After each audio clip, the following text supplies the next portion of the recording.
بسم اللہ الرحمن الرحیم۔ پاکی کا بیان۔ جریر نے حشام بن عروہ سے، انہوں نے اپنے والد عروہ بن زبیر سے، انہوں نے حضرت عثمان رضی اللہ عنہ کے آزاد کردہ غلام حمران سے روایت کی۔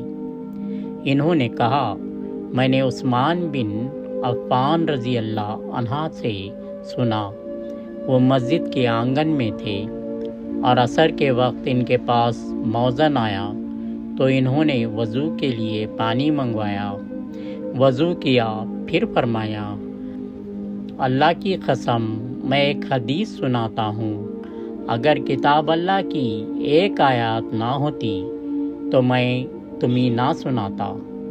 میں نے رسول اللہ صلی اللہ علیہ وسلم سے سنا، آپ فرما رہے تھے، جو مسلمان وضو کرے اور اچھی طرح وضو کرے پھر نماز پڑھے تو اس کے وہ گناہ معاف کر دیے جاتے ہیں جو اس نماز اور اگلی نماز کے درمیان ہوں گے۔